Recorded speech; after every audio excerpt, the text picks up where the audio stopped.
اعوذ باللہ من الشیطان الرجیم بسم اللہ الرحمن الرحیم یا ایہا المزمل قم اللیل الا قلیلا نصفہ او انقص منہ قلیلا او زد علیہ ورتل القرآن ترتیلا صدق اللہ العلی العظیم۔ ان اللہ وملائکتہ یصلون علی النبی یا ایہا الذین آمنوا صلوا علیہ وسلموا تسلیما۔ اللہم صل علی سیدنا نبینا مولانا محمد وعلی آلہ وصحابہ وبارک وسلم۔ رب اشرح لی صدری ویسر لی امری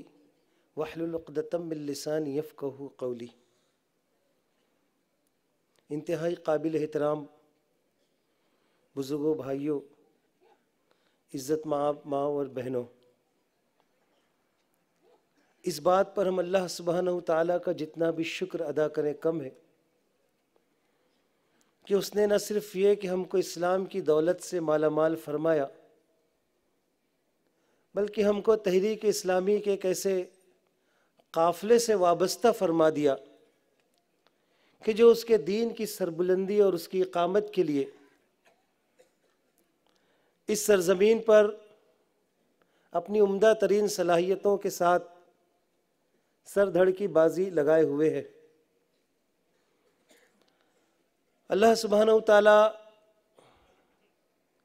ہمیں تا دم آخر اس جد و جہد سے وابستہ رکھے اور ہماری کوششوں کو قبول فرمائے۔ کتنی بڑی عظیم نعمت ہے دوستوں کہ ہم ایک ایسے سلسلے سے وابستہ ہو گئے کہ جس کو سلسلۃ الذہب یعنی سونے کی زنجیر کہا جائے تو مبالغہ نہیں ہوگا، کہ جس کی کڑیاں انبیاء علیہم السلام سے جا کر مل جاتی ہیں۔ اللہ کے وہ پیغمبر جو اللہ تعالیٰ کے دین کی اقامت کے لیے اس زمین پر تشریف لائے، اور پھر آخری میں سیدنا محمد رسول اللہ صلی اللہ علیہ وسلم، اور پھر آپ نے یہ ذمہ داری امت کے کندھوں پر ڈالی۔ یہ جو حلقہ مہاراشٹر کا یہاں پر تقریباً 1300-1400 ارکان کا یہ اجتماع، یہ اس بات کی گواہی دے رہا ہے کہ یہ اس پورے مہاراشٹر سے چن چن کر آئے ہوئے وہ لوگ ہیں کہ جنہوں نے پورے شعور کے ساتھ اس مقصد اور اس نصب العین کو سمجھا اور پھر اس کے لیے اپنی زندگی، اپنی جان لگانے کے لیے تیار ہو گئے۔ لیکن یہ کتنا مشکل کام ہے۔ اللہ کے رسول صلی اللہ علیہ وسلم جب غار حرا سے تشریف لائے اور جس کام کی سنگینی کا، اس کے بوجھ کا جب احساس ہوا تو آپ کی جو کیفیت تھی وہ کوئی ماں خدیجہ رضی اللہ تعالیٰ عنہا سے پوچھے کہ کس طرح اپنے گھر میں چادر اوڑھ کر لیٹے ہیں اور گھبرا بھی رہے ہیں کہ یہ عظیم ذمہ داری مجھ سے کیسے ادا ہوگی۔ اس وقت اللہ کے رسول صلی اللہ علیہ وسلم کے جسم و قلب کی کیفیت کو سمجھنے کی کوشش کریں کہ خود اللہ رب العزت کو مداخلت کرنا پڑی، گو کہ ماں خدیجہ تسلی دے رہی ہیں۔ اللہ رب العزت ارشاد فرماتے ہیں کہ اے اوڑھ لپیٹ کر لیٹنے والے، اٹھیے اٹھیے آپ اور راتوں کو کھڑے رہ کر قیام کیجئے۔ کبھی اگر کچھ حالات ساتھ دیں تو آدھی رات، کبھی کچھ بڑھا دیجئے، یا کبھی طبیعت میں کچھ اضمحلال ہو تو کم کر لیجئے، لیکن یہ جو عظیم ذمہ داری ادا کرنے کے لیے آپ اٹھے ہیں، اب چاہتے ہیں کہ یہ بار بار محسوس نہ ہو، اب چاہتے ہیں کہ آپ کا یہ کام آپ کے لیے آسان ہو جائے، تو اس کا ایک طریقہ ہم آپ کو بتاتے ہیں۔ اور اللہ رب العزت نے اپنے نبی صلی اللہ علیہ وسلم کو یہ بات بتائی کہ آپ راتوں کو کھڑے رہ کر اپنے رب سے اپنے تعلق کو مضبوط بنا کر اس بھاری بوجھ کو ہلکا کر سکتے ہیں۔ اور پھر اس کے بعد اللہ کے رسول صلی اللہ علیہ وسلم کی جو کیفیت رہی، تو یہ تو مکی زندگی کا حال ہے، اور بالکل ابتدائی دور کی ہدایات ہیں۔ یہاں مدینہ میں ماں عائشہ فرماتی ہیں کہ اللہ کے رسول اتنی مشقت کہ آپ کے پیروں میں ورم آ گئے، آپ کے پیر سوج گئے، اتنی مشقت۔ تو آپ چھوٹا سا جواب دے کر ٹال جاتے ہیں، ورنہ گہرائی میں اترے تو بات تو بہت بڑی ہے کہ عائشہ کیا میں اللہ کا شکر گزار بندہ نہ بنوں؟ تو مصیبت ہو تو بھی تہجد، راتوں کا قیام، یہ کام بوجھ محسوس ہو تب بھی راتوں کا قیام، اور جب آسان محسوس ہونے لگے تو پھر خدا کے شکر کے لیے راتوں کا قیام۔ اللہ تعالیٰ کو اپنے بندوں کا اس طرح رات کو جاگ کر اس کے حضور گڑ گڑانا، اس کے حضور سجدہ ریز ہو جانا کتنا پسند ہے، کتنا پسند ہے کہ گو کہ اہل ایمان کے لیے اسے فرض نہیں قرار دیا، لیکن یہ ایک محبوب کی محبت ہے، اپنے بندوں کی تئیں اس کی شفقت ہے، اس کی مہربانی ہے کہ وہ ایک بار نہیں، دو بار نہیں، بار بار اس کی فضیلت بیان فرماتے ہیں اور اپنے بندوں کو ابھارتے ہیں کہ دیکھو واقعی اگر تم اس سے رشتہ جوڑنا چاہتے ہو تو تمہیں یہ کرنا ہوگا۔ لہذا ایک مقام پر سورۃ الفرقان آیت نمبر 65 میں اللہ تعالیٰ ارشاد فرماتے ہیں اپنے بندوں کی صفت، اپنے بندوں کی، وَالَّذِينَ يَبِيتُونَ لِرَبِّهِمْ سُجَّدًا وَقِيَامًا، کہ میرے بندوں کی کیفیت یہ ہوتی ہے، رحمان کے حقیقی بندے وہ ہیں جو اپنے رب کے حضور سجدہ ریز ہوتے ہیں اور قیام میں راتیں گزارتے ہیں۔ یہ یقیناً اس نماز کا ذکر ہو رہا ہے جو فرض نماز کے علاوہ، فرض نماز سے زائد آگے بڑھ کر رات کو ادا کی جاتی ہے۔ بات اس پر ختم نہیں ہوئی، ورنہ قرآن مجید کی یہی آیت اس کی فضیلت کے لیے کافی تھی۔ جتنی لمبی تقریریں کی جائیں، 2-2 3-3 گھنٹہ اس پر گفتگو کی جائے، قرآن مجید کی آیت اس پر بھاری ہے۔ اللہ تعالیٰ پھر ارشاد فرماتے ہیں سورۃ الذاریات میں قَالُوا قَلِيلًا مِّنَ اللَّيْلِ مَا يَهْجَعُونَ كَانُوا قَلِيلًا مِّنَ اللَّيْلِ مَا يَهْجَعُونَ وَبِالْأَسْحَارِ هُمْ يَسْتَغْفِرُونَ، کہ میرے بندوں کی خاصیت یہ ہے، ان کی صفت یہ ہے کہ راتوں کو کم ہی سوتے ہیں، پھر وہی رات کے پچھلے پہروں میں اٹھ کر معافی مانگتے ہیں اپنے گناہوں کی۔ نیند تو سب سمجھتے ہیں کہ واقعی ضروری ہے، ماہرین صحت یہ ہم کو درس دیتے رہیں اور بتاتے رہیں کہ ایک صحت مند انسان کو پورے دن تگ و دو کرنے کے لیے رات کو 8 سے 6 گھنٹے کی نیند کافی ہے، لیکن عشق اور محبت ہم کو بتاتی ہے کہ دن اور رات میں تگ و دو کرنے کے لیے یہ 8 اور 6 گھنٹے کی کوئی قید نہیں ہوتی۔ لہذا فرمایا گیا سورۃ السجدہ میں آیت نمبر 16 میں تَتَجَافَى جُنُوبُهُمْ عَنِ الْمَضَاجِعِ يَدْعُونَ رَبَّهُمْ خَوْفًا وَطَمَعًا، ان کی پیٹھیں بستروں سے الگ رہتی ہیں، وہ اپنے رب کو خوف اور طمع کے ساتھ پکارتے ہیں۔ یہ تو ان لوگوں کی صفات ہیں جو اس پر عمل کر رہے تھے، یہ خود اندر سے پیدا ہونے والی ایک کیفیت کا نام ہے کہ دن بھر کی مشقت کے بعد بھی جب بندہ بستر پر لیٹے تو اس کو یک گونا قرار نہ آئے، اور پھر بیچ میں رات کو اچانک اس کی آنکھ کھلے اور آنکھ کھلتے ہی وہ دن کی ساری کلفتیں بھول کر اپنے رب کی طرف متوجہ ہو جائے کہ وہ رب کہ رات کی اس پہر میں جو چوتھے آسمان پر نہیں، 7ویں آسمان اور چوتھے آسمان پر نہیں بلکہ پہلے آسمان پر آ کر خود پکار رہا ہے کہ کون ہے جو مجھ سے مانگے اور مجھ سے عطا کروں۔ اللہ تعالیٰ قرآن مجید میں ارشاد فرماتے ہیں اپنے بندوں کی صفت کو بیان کرتے ہوئے سورۃ الزمر میں کہ امن هو قانت اناء اللیل ساجدا وقائما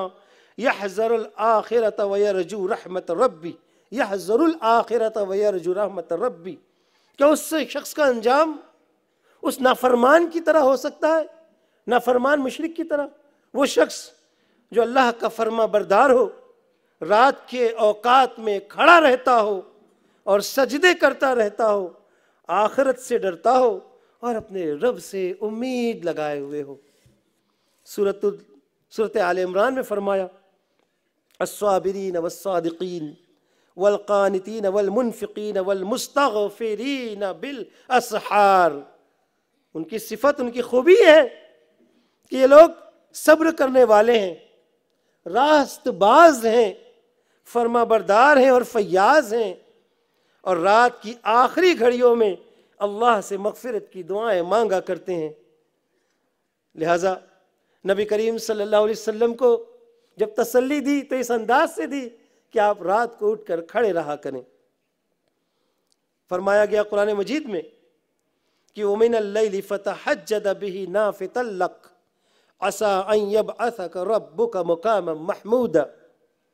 اور رات کو اٹھ کر تہجد پڑھو، یہ تمہارے لیے نفل ہے، بعید نہیں کہ تمہارا رب تمہیں مقام محمود پر فائز کر دے گا۔ یہ جو کام ہے، یہ جو تم کر رہے ہو، اس کے ساتھ اگر اس بار یہ اضافہ ہو جائے کہ تم اٹھ کر راتوں کو کھڑے رہا کرو تو اللہ تعالیٰ تمہیں مقام محمود تک پہنچا دے گا۔ یہاں پر اس رات کی نماز کے لیے تہجد کا لفظ آیا۔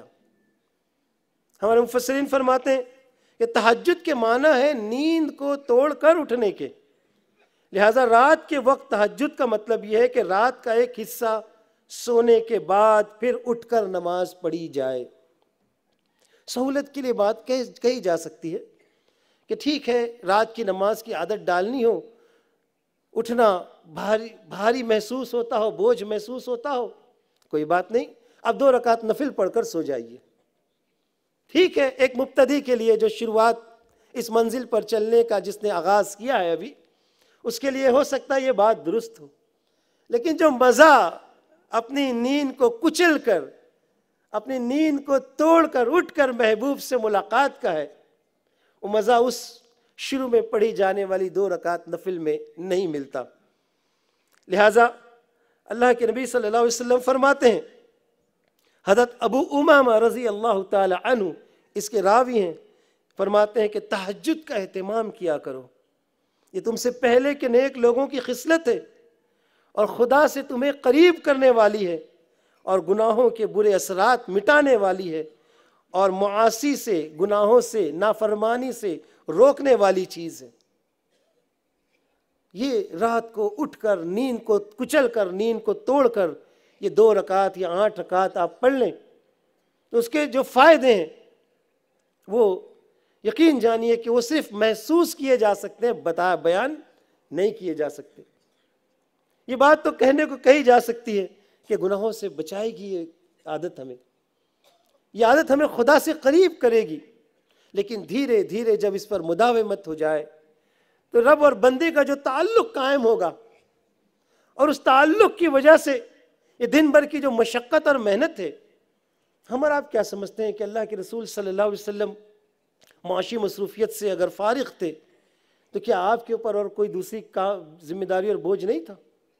وہ لوگ جنہوں نے رسول اللہ صلی اللہ علیہ وسلم کے شب و روز پڑھے ہوں گے، ان کا مطالعہ کیا ہوگا،